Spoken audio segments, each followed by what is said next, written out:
मेरे साथ अभी अनिकेत रंजन जी हैं, जिन्हें आप सन ऑफ किसान के नाम से जानते होंगे। हालांकि ये किसी परिचय का मोहताज नहीं है। सर, सबसे पहले आपका बहुत बहुत स्वागत है। बहुत बहुत धन्यवाद भाई। मनीष कश्यप के बारे में हालांकि बता रहे हैं, उनके चचेरे भाई मिलने गए थे। उन्होंने वीडियो में बताया कि मनीष कश्यप की हालत इस समय बहुत ख़राब है। जिनकी आंखों में आज तक हमने कभी आंसू नहीं देखे थे, उनकी आंखें लगातार भर चुकी हैं। और किस हालात में अभी मनीष कश्यप है, ये हम जानना चाहते हैं आपसे। देखिए, सबसे बड़ी चीज़ है कि बात तो बहुत सारी होती हैं, लेकिन कुछ चीज़ें कॉन्फिडेंशियल रहती है जिसको नहीं बताया जाता है। तो बस मैं तो आपको इतना ही कहूँगा कि तकलीफ़ में है नहीं। मान लेते हैं कि आप माइक और कैमरा लेकर घूम रहे हैं, लोगों का दुख दर्द रोज़ तकलीफ़ आप सुन रहे हैं, लोगों का समस्या का समाधान कर रहे हैं, गलत के खिलाफ आवाज़ उठा रहे हैं, लोगों का मदद कर रहे हैं। अब और आपकी आदत बन गई कि जब तक किसी का मदद ना करे, वीडियो ना बनाए, लोगों का हेल्प ना करे, तब तक आपका मन नहीं लगता है। और वैसे में आपका माइक कैमरा लेकर के किसी रूम में आपको बंद कर दिया जाए, तकलीफ होगी। कितना तकलीफ़ होगा उसका अंदाज़ा लगा लीजिए। और सबसे ज़्यादा तकलीफ़ वाली बात तो ये हो रही है कि वहाँ जहाँ की लैंग्वेज भी इनके पक्ष का नहीं है, जहाँ का भाषा का सबसे ज़्यादा दिक्कत इनको हो रहा होगा। और उसके अलावा भी मान लेते हैं कि भाषा भी तो है, लेकिन जेल तो जेल है ना। और वैसा आदमी जो अपना पूरा जीवन समाज को दे दे, पूरा तकलीफ़ खुद सह करके। हालांकि मनीष कश्यप का आज के डेट के उतनी कैपेसिटी है कि सारा जगह जाना छोड़ देते, कमरा में बैठ के 10 से 15 लाख रुपए महीना कमा सकते हैं। कमा सकते हैं ना, उतना तो व्यू उनका आ जाएगा यूट्यूब से, चैनल से, सबसे कमा सकते हैं।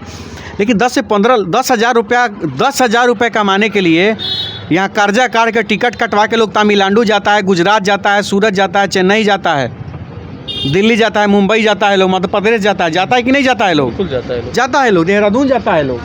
10,000 की नौकरी करने के लिए कर्जा काट के टिकट कटा के लोग जाता है। लेकिन 10 लाख रुपए कमाने वाला मनीष कश्यप अपना सुख सुविधा छोड़ के, एसी कमरा छोड़ के, ऐसा को माइक उठा के गांव देहात में धूल खाने निकल जाता है, धूप खाने निकल जाता है, बारिश में भीगने निकल जाता है, ठंडा में ठंडा खाते हुए। लेकिन लोगों का तकलीफ़, लोगों का कष्ट दिखाने का काम करता है, लोगों तक पहुंचने का काम करता है।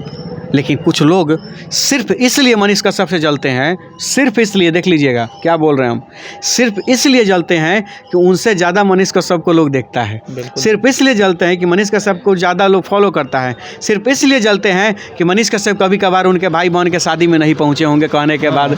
सिर्फ इसलिए जलते हैं कभी मनीष कश्यप उनका फ़ोन नहीं उठाए होंगे। सिर्फ इसलिए जलते हैं कभी मनीष कश्यप उनका हाल चाल नहीं पूछे होंगे।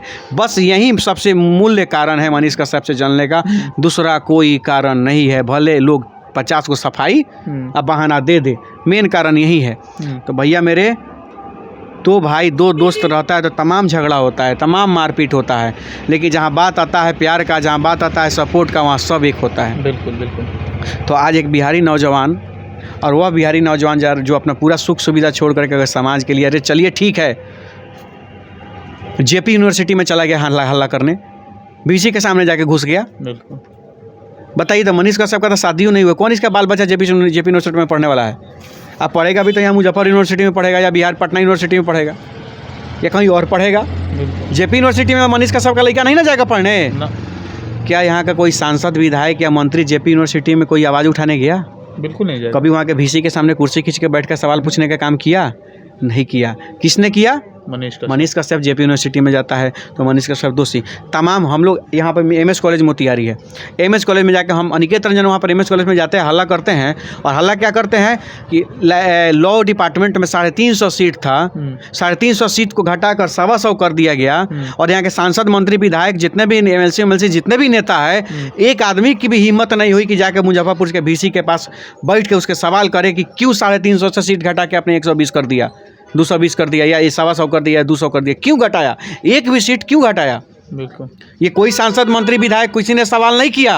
लेकिन यही लोग, यही नेता जब एडमिशन चालू होता है तो अपना पैड पर लिख कर भेज देते हैं कि हमारा सीटवा रिजर्व है, वो रखिएगा, भाई हमारा आदमी इसका एडमिशन होना चाहिए, भाई हमारा आदमी इसका एडमिशन होना चाहिए। तो भैया मेरे, जिस हक से पैड पर लिख करके पैरवी करने का काम करते हैं, उसी हक से अगर आप वीसी के पास चले जाते कहने की सीट बढ़ाओ, बिल्कुल, जनसंख्या बढ़ रहा है, सीट क्या नहीं बढ़ा रहा है तुम? बढ़ानी चाहिए।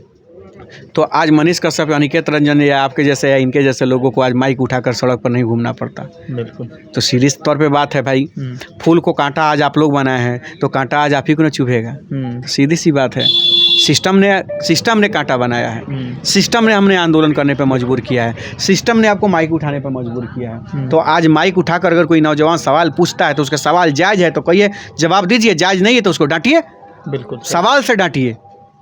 ये नहीं कि उसको पिटवा दीजिए, उस पर केस करवा दीजिए, ये तो कायरता है। बिल्कुल सही। तो हम इसका सपोर्ट नहीं करते हैं। रही बात मनीष कश्यप की, तो मनीष कश्यप आज तमिलनाडु में है तो आज उसको तकलीफ़ है, और अगर वो तकलीफ़ काट रहा है, झेल रहा है, अगर तड़प भी रहा है तो सिर्फ और सिर्फ बिहारी भाइयों के लिए तड़प रहा है। बिल्कुल।